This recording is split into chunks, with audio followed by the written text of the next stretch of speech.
په کابل کې د یو افغان پانګوال له لوري د زړو ټایرونو د ویلي کولو او پروسس فابریکه جوړه شوې ده. دا فابریکه نه یوازې چاپیریال ساتنه کوي بلکې د بیلابیلو تولیداتو په وړاندې کولو سره د هیواد په اقتصادي ځان بسیاینې کې هم مرسته کوي.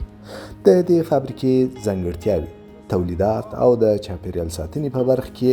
رول په دې راپور کې څېړو. دغه تاسې دا زاړه ټایرونه وینئ چې دلته راغلي دي. دا ټایرونه راځي دغه غټ ماشین ته، دې ته ولیږي، دغه دروازه چې دا فکر وکړئ لکه د بخار واشل. داسې کله موږ ټایرونه ورته واچوو دې ته،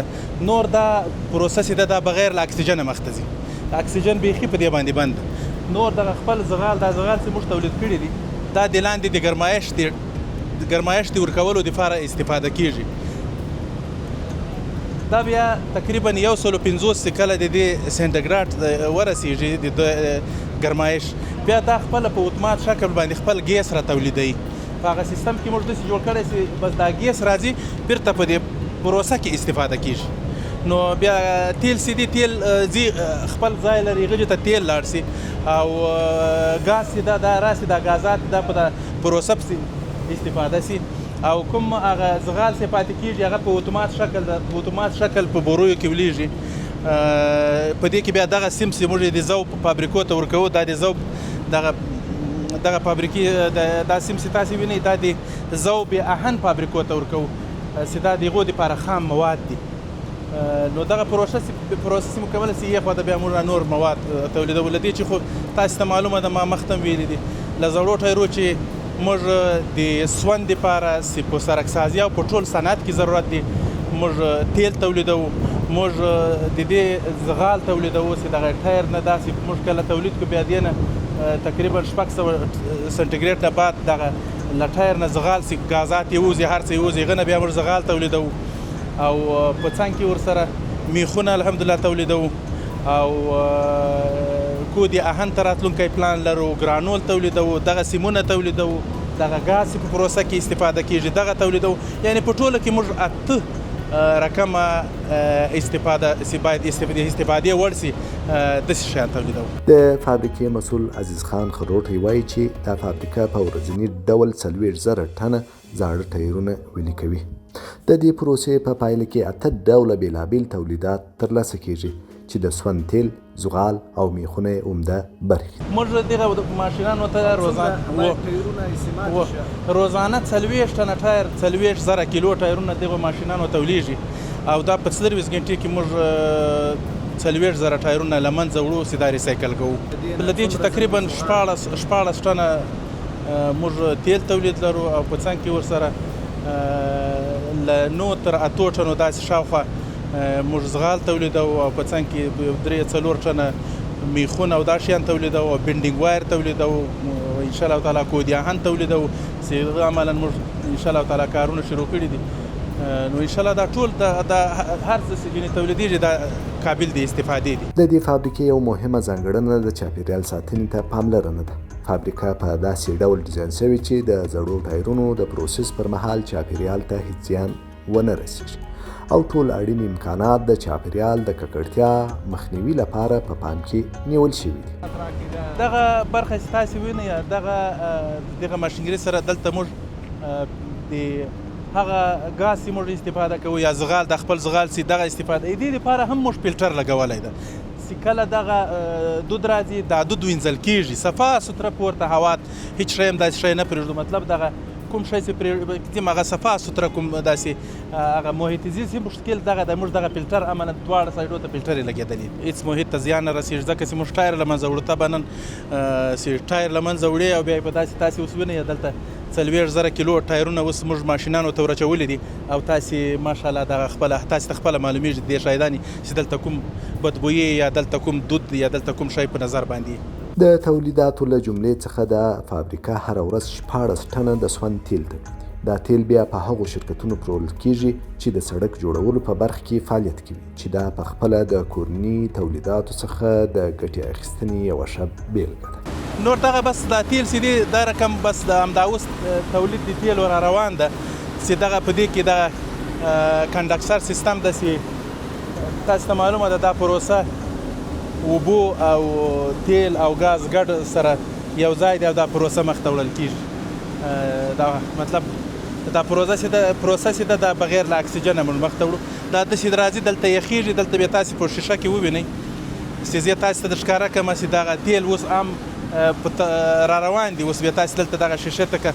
نظر وکړئ دغه کې راځي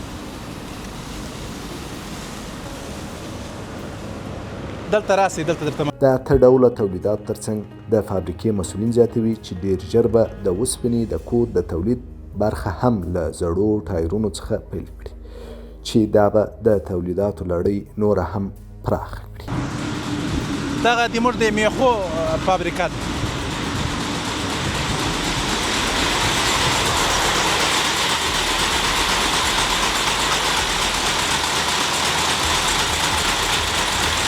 دا میخونه ماشي تولیدېږي، میخونه تولیدېږي دلته. دغه د میخو برخه ده چې له ټایرونو چې موږ میخونه تولیدوو دغه هغه برخه ده. تاسو ته معلومه ده چې دغه میخونه چې دلته تولیدېږي الحمدلله زه دا وایم چې په افغانستان کې دا د وړو میخونه کوکه میخونه چې دا به پخوا له ایران او له چینه راتلو او کیفیت یې هم دغومره ښه نه و لکه څومره چې ضرور و. موږ په دې باندې اوس وتوانېدو همدغه فابریکه چې هغه واړه میخونه چې پخوا به په ډېر لوړه به افغانستان ته راتلو، دا فابریکه په دې باندې توانېدلې ده چې افغانستان په دې برخه کې خودکفا شي.